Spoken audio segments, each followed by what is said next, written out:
Algebra 2, Chapter 4, Section 1. What is a function? A function is a rule that takes inputs and assigns to each input exactly one output. The output is a function of the input. Now, there are some very important parts of this definition. First of all, a function is a rule.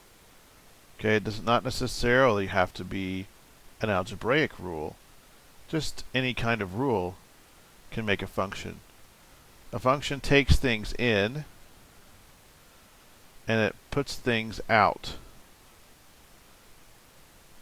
For each thing it takes in, it always assigns exactly one. This is important. Whenever you see the word exactly, think this is important. Exactly one output. And we say in English the output is a function of the input. For instance, we can think of a function as a box, some kind of machinery. We can put things in, and we can get then we get things out. For any one thing we put in, we get something out. Now, the rule is what determines what comes out when you put something in. For instance, if we made a function called times 2, and that was our rule, if we put in 3, we would get out 6, because 3 times 2 is 6. We call the input of the function the independent variable. Why independent? Because we get to pick what we put in. We can pick anything to put in.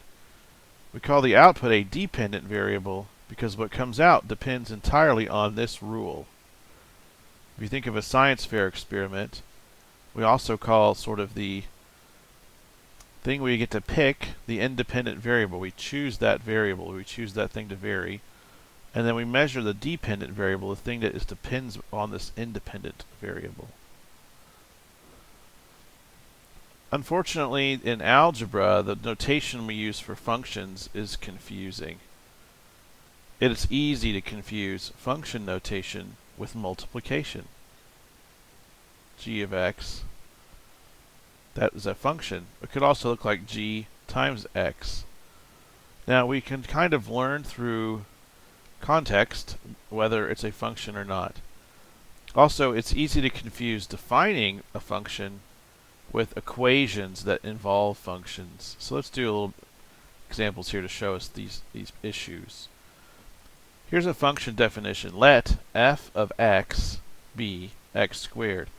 And here, when we are defining a function, the equal sign is functioning more as the verb be, not the verb is. So we have let f of x be x squared. We're defining the rule. You could just as easily write something like this. We're going to give this function a name f. We're going to say it takes an input, one input called an x. We're going to define a rule using that input. So we could use an arrow to say what the rule, that this is the rule. But in algebra, we're always going to see equal sign for b in function notation. It's not true in other kinds of uses of functions. For instance, in computer science, we have very different syntax or way of expressing the definition of a function from using that function. For instance, now we're going to evaluate. We're going to use this function and use this rule. Evaluate f of 3. That means put in 3 in the rule that we see here. And we're going to still use an equal sign even though we mean something different. So the output, what comes out of the function when we put in 3, will be 3 squared, 9. Because that's the rule. Take a number, square it. Going back to that box idea, if we think of a box, if we think of this function as this black box we put things in, here our rule is square it, and we get out. So if we put in 3, we get out 9. This notation is clear about what's going in, what's coming out. In this algebraic notation, what goes in is what's inside these parentheses. What comes out is what comes out of the total f of 3. Okay? So this f is the name of the rule we're going to use. The 3 is what we put in, and then we can think of the number that comes out as 9. So we'll write that this f of 3 equals 9 because that's the value that comes out. Now let's think about a more abstract example. Evaluate f of x plus 1. Well, we can still take this abstract input, apply the rule to get the output. X, let me rewrite that real quick. X plus 1 squared. Now we can use the first outer inner last to write this out. X squared plus x plus x plus 1. We're combining the middle terms, x squared plus 2x plus 1. Let's make that clear. So we're able to evaluate a function with an abstract input. Now you may be confused. We put in x here, and we have x in the rule. Okay, so this is another confusing aspect of function notation. You can think of the x, when we say let, as a placeholder, as a way of expressing the rule. The rule is square it. Really has no x in it. So we can put anything into our function's rule, square it, and get an output. So I can put in a different x. This x is a different x than this x. Okay, it's very confusing. Here the x is the placeholder. We could write the same function as an equivalent function using a different placeholder. It doesn't matter what we use as the placeholder. We could use a box as our input, meaning write whatever you put here, here. So our rule is square it. Okay, so put in x plus 1, we get out x plus 1 squared. Now we can also write equations that contain functions. For instance, we could have this equation, f of 4 equals x. Oh my, what does this mean? Well, this is not defining a new function. It means use the rule here, square it to find the output of f, and make an equation and solve it. Okay, so when we put 4 into f, square it, 4 in, we get out 16. So we replace f of 4 with 16 in the equation, keeping it true. And now we actually have the answer. X is 16. We can just square it. When I say square it here, I mean mark it. Mark it as the answer. Let's solve this equation. F of x equals 4. Well, here we're putting in x. So if we put in this abstract x, we square it, we get out x squared. We get the equation x squared equals 4. And if we think about what we can put in this squared to get out 4, well, we could put in the square root of 4, which is 2, and we can put in its negative, because negative 2 squared is 4. We lose the negative. So there's 2 answers to this equation. 2 solutions.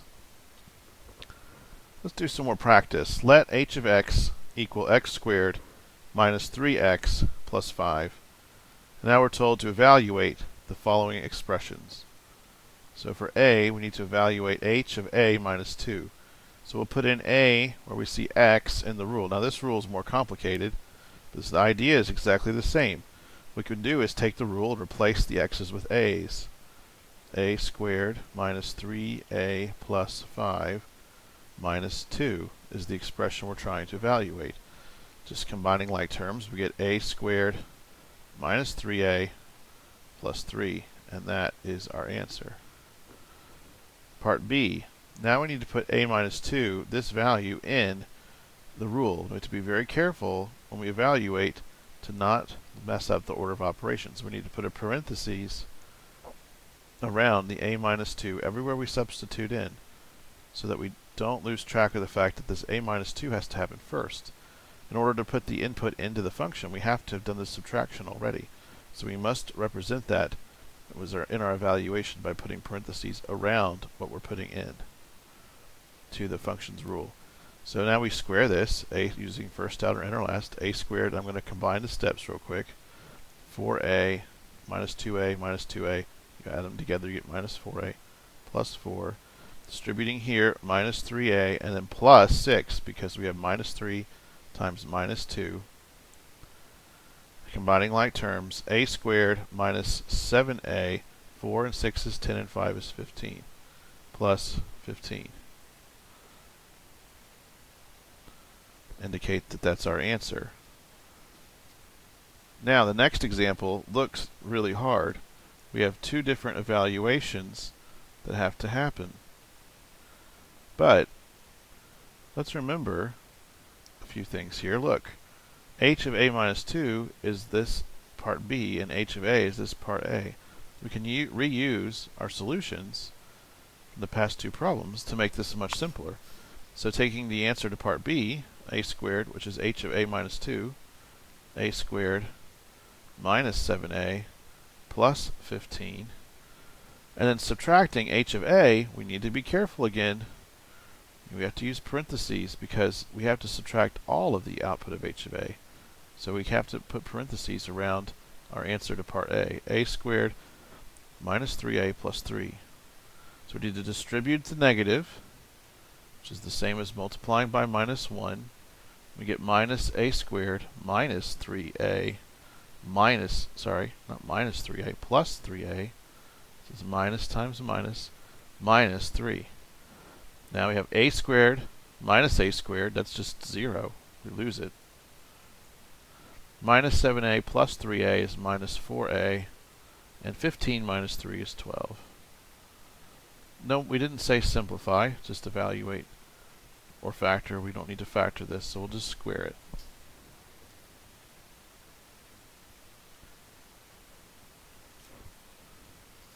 Now, I've hinted at this. A rule for a function can be defined in many ways, not just with an algebraic expression.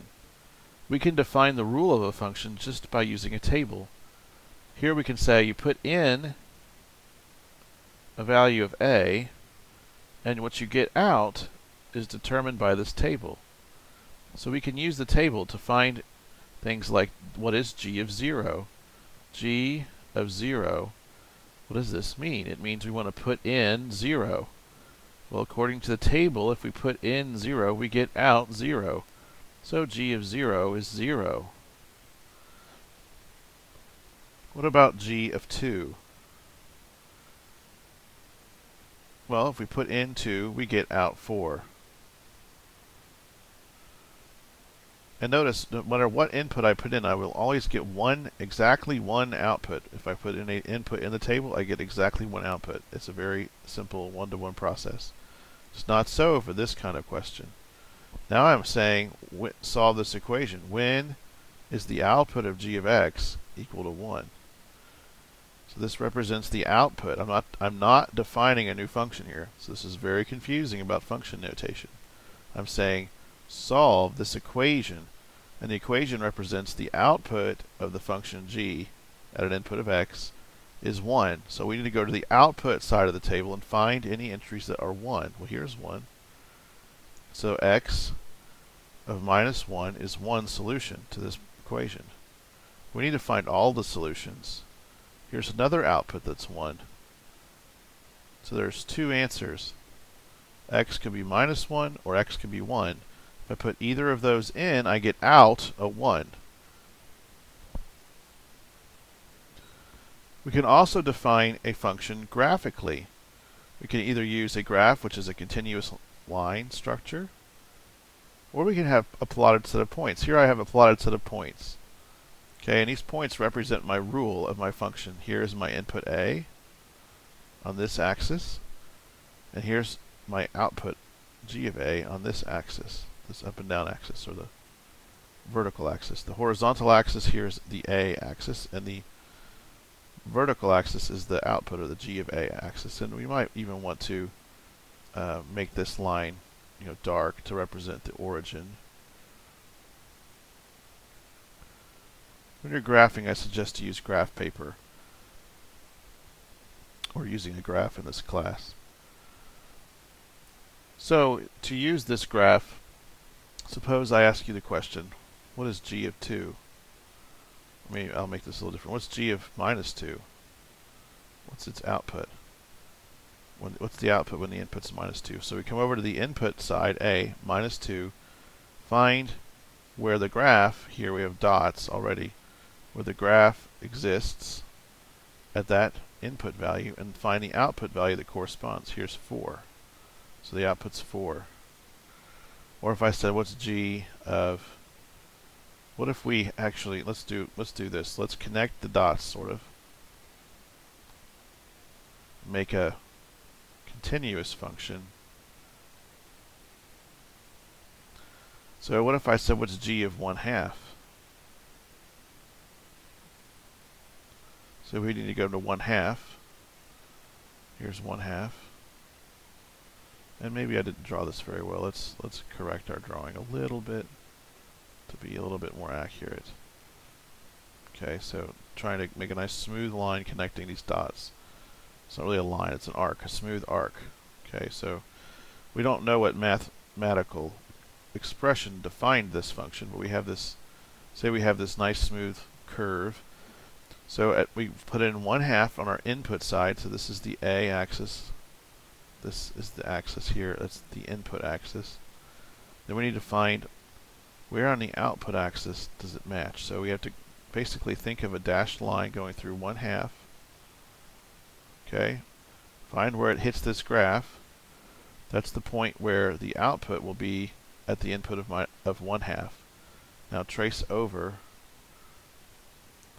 with a parallel line to the input axis, or a perpendicular line to the output axis, either way of thinking about it. Come on, trace over to the output side, and where it hits the axis on the output side is the output that corresponds to this input.